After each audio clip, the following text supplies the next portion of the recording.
నమస్తే, జర్నలిస్ట్ మీ కేఎంఆర్. ఆంధ్రప్రదేశ్లో liquor case వ్యవహారంలో 71 రోజుల క్రితం అరెస్ట్ కాబడిన రాజంపేట వైఎస్ఆర్సీపీ ఎంపీ పెద్దిరెడ్డి మిథున్ రెడ్డికి జూలై 20వ తేదీన ఆంధ్రప్రదేశ్ ప్రభుత్వం ప్రభుత్వం ఏర్పాటు చేసిన సిట్ సీనియర్ పోలీస్ అధికారులు అక్రమంగా మిథున్ రెడ్డి గారిని అరెస్ట్ చేసి విజయవాడలోని ఏసీబీ కోర్టుకు హాజరుపరిచినప్పుడు ఏసీబీ కోర్టు మ్యాజిస్ట్రేట్ గారు రిమాండ్ విధించడం, రాజమండ్రి సెంట్రల్ జైలుకి తరలించడం 71 రోజులు పూర్తయిన క్రమంలో ఈరోజు విజయవాడలోని ACB court YCP MP Mithun Reddy గారికి బెయిల్ మంజూరు చేసింది.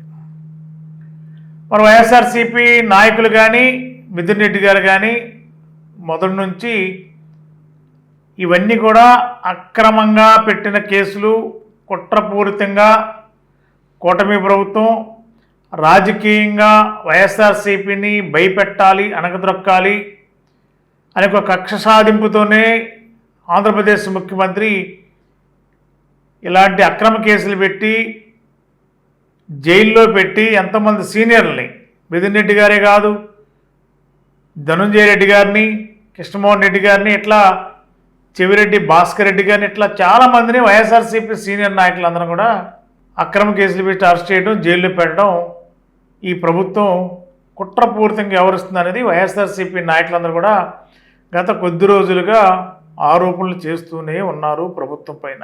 ఎట్టకేలకు గత 2-3 రోజుల నుండే మిథున్ రెడ్డి గారికి సోమవారం కానీ మంగళవారం కానీ బెయిల్ వచ్చే అవకాశాలు ఎక్కువగా ఉన్నాయని వైఎస్ఆర్సీపీ కేడర్లో వినిపించింది.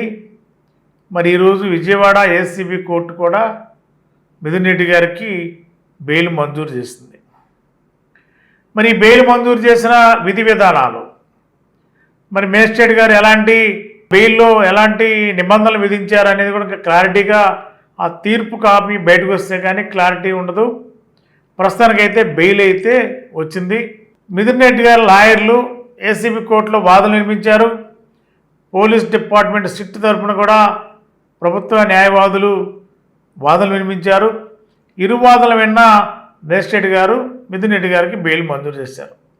ప్రస్తుతం మిథున్ రెడ్డి గారు రాజమండ్రి సెంట్రల్ జైల్లో ఉన్నారు. సాయంత్రం 6 గంటలలోపు ఏసీబీ మేజిస్ట్రేట్ గారు ఇచ్చిన బెయిల్ మంజూరు తీర్పు కాపీలు రాజమండ్రి సెంట్రల్ జైల్లో ఉన్న సూపరింటెండెంట్ గారికి అందిన తర్వాత అక్కడ పేపర్ వర్క్, సంతకాలు ఇవన్నీ ప్రక్రియ పూర్తయితే 6 గంటలలోపు ఖచ్చితంగా మిథున్ రెడ్డి గారు బెయిల్ పైన రాజమండ్రి సెంట్రల్ జైలు నుండి బయటికి రావడానికి అవకాశం ఉంటుంది. ఒకవేళ జైలు అధికారులు రకరకాలుగా తాత్పర్యం చేస్తే రేపటికి కానీ బయటకు వచ్చే అవకాశం కనిపిస్తుంది. కానీ ఇప్పుడు సమయం 3 అయింది కాబట్టి మేజిస్ట్రేట్ గారు ఇచ్చిన సమయం ప్రకారం మేజిస్ట్రేట్ గారు ఇచ్చిన తీర్పుల కాపీలు మెయిల్లో పెడతారు, ఆన్ పేపర్ కూడా పట్టుకెళ్తారు కాబట్టి ఇవన్నీ కూడా సకాలంలో 6 గంటలలోపు కానీ రాజమండ్రి సెంట్రల్ జైలు సూపరింటెండెంట్ గారికి అంతే కానీ మిథున్ రెడ్డి గారికి ఈరోజే బయట రావడానికి అవకాశం ఉంది. ఆ విధంగా సెంట్రల్ జైలు అధికారులు ఏర్పాట్లు చేస్తారా, ఏమైనా సమయం చాలదని రేపటికైనా వాయిదా వేస్తారా చూడాలి. ఏదేమైనా మిథున్ రెడ్డి గారి యొక్క బెయిల్ ఏసీబీ కోర్టు ఇవ్వడం వల్ల ఆంధ్రప్రదేశ్లో వైఎస్ఆర్సీపీలో హర్షాతిరేకాలు ఎక్కువవుతున్నాయి. కేడర్ అందరూ కూడా చాలా హ్యాపీగా ఉన్నారు. ఈ అక్రమ కేసులు అనేది చాలా స్పష్టంగానే ఫస్ట్ నుంచి చెప్తున్నాం అనేది వైఎస్ఆర్సీపీ నాయకులు చెప్పకనే చెప్తున్నారు. మిథున్ రెడ్డి గారు బెయిల్ రావడం, ఈ కేసులు అక్రమంగా కుట్రపూరితంగా అరెస్ట్ చేశారు అనేది వైసీపీ చెబుతున్న ఈ విమర్శలకి కూటమి పెద్దలు ఎలాంటి సమాధానం చెప్తారో తెలీదు.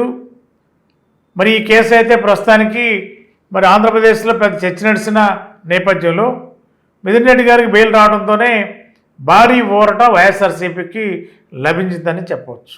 Thank you. Sai Swarna Motors వారి దసరా బంపర్ ఆఫర్స్. ఈ విజయదశమికి హీరోని మీ ఇంటికి తీసుకువెళ్లి ఈ పండుగను విజయవంతంగా జరుపుకోండి. మోడల్ ను బట్టి హీరో వాహనం కొనుగోలుపై 20,000 రూపాయల వరకు భారీ ఆఫర్స్, జీఎస్టీ తగ్గింపు plus company offers plus Flipkart offers తో కలిపి హీరో అన్ని మోడల్స్ డెలివరీకి అందుబాటులో ఉండడంతో పాటు India's most futuristic 125cc motor cycle, glamour X మరియు డెస్టినీ స్కూటర్స్ అన్ని రంగుల్లో ఈ పండుగకు అందుబాటులో ఉన్నాయి. ఇంకెందుకు ఆలస్యం? సంప్రదించండి సాయి స్వర్ణ మోటార్స్, కొత్త బస్టాండ్ ప్రక్కన, ఏలూరు. Cell number 7799851234. మేళా జరుగు ప్రదేశములు బడేటి పార్క్ వద్ద. Cell number 77993124. కండ్రికగూడెం జంక్షన్ వద్ద. Cell number 9390500641.